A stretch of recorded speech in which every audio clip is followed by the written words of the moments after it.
নমস্কার, welcome to মুশকিল আসান।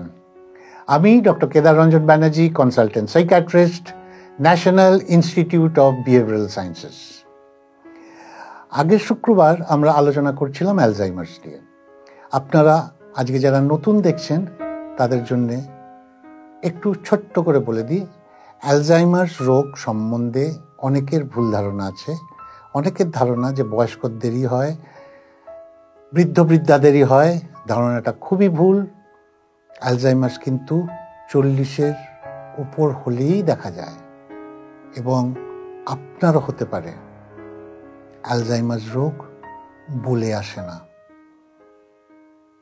Alzheimer's রোগ এতটাই মারাত্মক যে তার সিমটমস এমন জায়গায় পৌঁছে দেয়, তার মেমোরি এতটাই ফেল করে যে নিজের বাড়ি সে ভুলে যায়,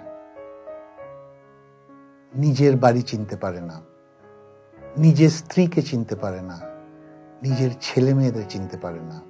হ্যাঁ, আমি কিন্তু ভয়ের ব্যাপারে এই কথাগুলো বলছি না, আমি আপনাদের ভয় দেখাচ্ছি না, কিন্তু আমার মনে হয় অ্যালজাইমার সম্বন্ধে একটু আমাদের জানা দরকার। আমাদের আজকের অনুষ্ঠানে, আজকের পর্বে আমরা অ্যালজাইমার্সের চিকিৎসা নিয়ে কথা বলবো। অ্যালজাইমার্স রোগটা যে কি রোগ আশা করি আপনারা বুঝতে পারছেন। এইবার আসি, এমন কিছু রোগ আছে যে রোগটায় এই ধরনের সিমটমস হয়। হ্যাঁ, যেমন ধরুন ভিটামিন B12 ডেফিসিয়েন্সি, বা অনেক সময় অ্যাভিটামিনোসিস বলি আমরা, যেখানে ভিটামিনটা এতটাই কমে গেছে। অনেক সময় থাইরয়েডের প্রবলেম থেকে হয়। ডায়াবেটিস, যাদের ডায়াবেটিস আছে আনকন্ট্রোলড, তাদের মধ্যে এই রোগটার সংখ্যা কিন্তু বেশি দেখা যায়। যারা ডিপ্রেশনের রোগী, তাদের মধ্যেও কিন্তু অ্যালজাইমার্স আসে। এর বাইরেও কিছু নর্মাল ফেনোমেনন আছে। যেমন ধরুন, যদি আপনি কোনো কারণে এক রাতে ঘুমোতে পারলেন না, মানে স্লিপ ডিপ্রাইভড হলেন, বা অনেক দিন ধরে ডিক্রিজড স্লিপ হচ্ছে, স্লিপ প্যাটার্নটা আপনার ঠিকঠাক হচ্ছে না, পূর্ণ হচ্ছে না, তখনও কিন্তু অ্যালজাইমার্স লাইক ফিচার্স হয়, মেমোরি প্রবলেম হয়। বা আপনি ফ্যাটিগ হয়ে গেছেন, সারাদিন ধরে এতক্ষণ ধরে গাড়ি চালিয়েছেন, পরপর কয়েকদিন একটা সময় আসবে আপনার মনে হচ্ছে দুপুরে খেয়েছি তো, রাত্রে খেয়ে ঘুমিয়েছি তো। এইগুলো কিন্তু নর্মাল ফেনোমেনন। বা আরেকটা খুব সুন্দর জিনিস আছে, অনেক আছে যারা মাল্টিটাস্কিং করে। মাল্টিটাস্কিং মানে হচ্ছে, ধরুন ফোনে কথা বলছে, এদিকে ডালটা সাঁতলাচ্ছে, আছে না এরকম? এটাকে বলা হয় মাল্টিটাস্কিং। এই মাল্টিটাস্কিং এর সময় অনেক সময় লোকে ভুলতে শুরু করে, এবং এটা নিয়ে এতটা ঘাবড়াবার কিছু নেই। এটা কিন্তু আমরা অ্যালজাইমার্স লাইক ফিচার্স বলি। আচ্ছা, ধরুন আপনার বাড়িতে কেউ এল্ডারলি আছে, তার অ্যালজাইমার্স হয়েছে কিনা আপনি কি করে বুঝবেন? এইগুলো বাদ দিয়ে বলতে মেমোরি, ওরিয়েন্টেশন, আদার ফিচার্স, এইগুলো বাদ দিয়ে সহজ সরল উপায়, হ্যাঁ, একটা টেস্ট আছে, যদিও এটা নিয়ে সারা পৃথিবী জুড়ে কাজ চলছে, এখনো সেইভাবে এটা কনফার্মলি বলতে পারবো না, কিন্তু কাজ চলছে। সেটা হচ্ছে, আমরা বলি পিনাট বাটার টেস্ট। এক ধরনের বাটার পাওয়া যায়, পিনাট, সেটা আমাদের দেশেও পাওয়া যায়, আমাদের শহরেও পাওয়া যায়, এবং যেসব ডিপার্টমেন্টাল স্টোর আছে সেখানেও পাওয়া যায়। পিনাট বাটার বলি আমরা। এবং এই পিনাট বাটার যদি ওই ভদ্রলোক বা ভদ্রমহিলা শুকতে না পারেন, যদি গন্ধ না পান, কারণ পিনাট বাটারের একটা গন্ধ আছে টিপিক্যাল, সেটা যদি না পান, সেক্ষেত্রে একজন প্রফেশনালের হেল্প নেওয়া দরকার। তার কারণ দেখা গেছে অ্যালজাইমার্সে আমাদের যে টেম্পোরাল লোব মানে হচ্ছে ব্রেনটাকে আমরা কয়েকটা ভাগে ভাগ করে থাকি, সেই ভাগগুলোকে আমরা লোব বলি। যেমন অক্সিপিটাল লোব, যেমন ফ্রন্টাল লোব, যেমন টেম্পোরাল লোব। তো সেই টেম্পোরাল লোবের আগের দিকটা, front portion of the temporal লোবে সবচেয়ে বেশি ক্ষতিগ্রস্ত হয় এবং সবচেয়ে আগে ক্ষতিগ্রস্ত হয়, এবং এই টেম্পোরাল লোবের ভেতর দিয়েই কিন্তু অলফ্যাক্টরি নার্ভটা গেছে। অলফ্যাক্টরি নার্ভ মানে হচ্ছে যেই নার্ভটা দিয়ে আমাদের ব্রেনে গন্ধটা পৌঁছয়। আমি বোঝাতে পারছি?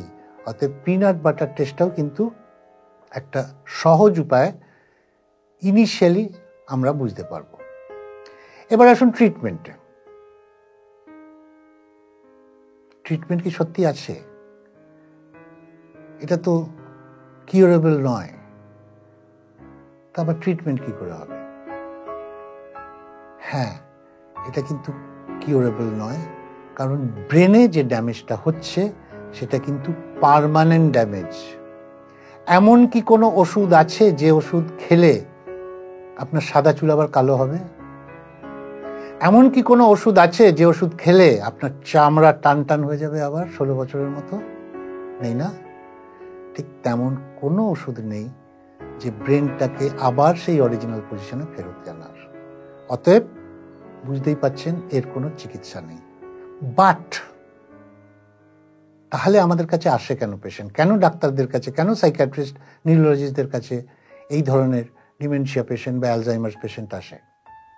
তার কারণ হচ্ছে আমরা সারাতে পারি না, কিন্তু যেভাবে ডিটোরিয়েট করে পেশেন্টগুলো, সেই ডিটোরিয়েশনের সময়টা আমরা বাড়িয়ে দিই। মানে এই ধরনের পেশেন্টদের যদি চিকিৎসা না করা যায়, এরা কিন্তু খুব তাড়াতাড়ি ডিটোরিয়েট করে। আর যদি ট্রিটমেন্টের মধ্যে থাকে, ডিটোরিয়েশনটা ধীরে ধীরে হয়। এবার আমরা কিভাবে ট্রিটমেন্ট করি? এ তো বাড়ানো যাবে না ব্রেনটাকে। হ্যাঁ, আমরা যে ট্রিটমেন্টটা করি, আমরা যে ওষুধটা দিই, সেই ওষুধে ব্রেনের খাদ্যটাকে বাড়াই। ব্রেনের খাদ্যটা কি? অক্সিজেন। শরীরে অক্সিজেন কোথায় থাকে? লাংসে। সেই অক্সিজেন সারা শরীরে কিভাবে ছড়ায়? ব্লাড দিয়ে। অতএব আমরা যদি ব্রেনের ব্লাড সার্কুলেশনটা বাড়িয়ে দিই, তাহলে ব্রেন একটু অক্সিজেন পায়। সেইটা মাথা রেখেই কিন্তু ট্রিটমেন্ট প্রোটোকলটা বানানো। আমি বোঝাতে পারছি আপনাদের? আসুন, ওষুধ ছাড়াও কিন্তু আমার মনে হয় কিছু জিনিস আপনাদের কাছে জানানো দরকার। সেটা হচ্ছে, আমরা তো জানি এখন আর বলা হয় না যে 70 বা 60 বা বয়স্কদেরই হয়, এখন তো 40-এও দেখতে পাচ্ছি। অতএব আমরা কিছু জিনিস যদি মাথায় রাখতে পারি, তাহলে কিন্তু এই ধরনের পেশেন্টদের অনেক উপকার হয়। প্রথমে 1 নম্বর পয়েন্ট যেটা বলবো সেটা হচ্ছে, অনেকে ভাবেন যে বাবা যাও তুমি তোমার বড় মেয়ের বাড়ি ঘুরে এসো 7-10 দিন, জায়গা চেঞ্জ করো, দেখবে ভালো লাগবে। এই ভুলটা করবেন না। If the patient is diagnosed as Alzheimer's disease, don't change the place. যে বাড়িতে আছে সেই বাড়িতেই রাখুন। এরা যেই মাত্র অন্য বাড়িতে যায়, সে তার মেয়েরই হোক, ছেলেরই হোক, ভাইয়েরই হোক, বোনেরই হোক, প্রবলেম কিন্তু বাড়ে। দ্বিতীয় হচ্ছে, উনি যে রুমে থাকেন সেই রুমের আসবাবপত্র কিন্তু চেঞ্জ করবেন না। উনি যেভাবে দেখা অভ্যস্ত, যেখানে চেয়ার থাকতো, যেখানে টেবিল থাকতো, কারণ অনেক সময় দেখবেন শীতকালে আমরা টেবিল চেয়ারটা একটু শিফট করে নিই, জানলার ধারে রাখি, জায়গাতে আমাদের গায়ে রোদ লাগে, এইগুলো কিন্তু করবেন না। 3 নম্বর হচ্ছে, ঘরে এমন কিছু রাখবেন না যেটা হাওয়ায় দোলে।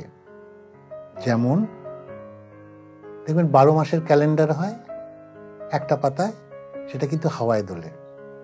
এবং তখন এই ডিমেনশিয়ার পেশেন্ট বা অ্যালজাইমার্সের পেশেন্ট, এরা ভাবে কেউ বোধহয় দাঁড়িয়ে আছে, কেউ নড়ছে, হট হট হাই এরকম করে। অতএব এইগুলোকে উস্কে দিয়ে লাভ নেই। অতএব ক্যালেন্ডার যদি রাখতেই হয়, নিচে 2টো ক্লিপ দেবেন, বা পর্দা যদি থাকে যেটা হাওয়ায় দোলে, একটু ভারী পর্দা লাগান, কিংবা পর্দার নিচে ক্লিপ দিন। এইগুলো দেখুন ছোট ছোট জিনিস, কিন্তু এগুলো পেশেন্টদের ভালো লাগার জায়গা, পেশেন্টদের সুস্থ রাখার জায়গা। আমি আশা করছি আজকের আলোচনায় অ্যালজাইমার সম্বন্ধে আপনাদের একটা ধারণা দিতে পারলাম। যদি আরো কোনো প্রশ্ন থাকে আমাদের লিখে পাঠান, আমরা অবশ্যই দেব। আর একটা জিনিস আমার মনে হয় আজকে বলার সুযোগ পেয়েছি, বলেই ফেলি।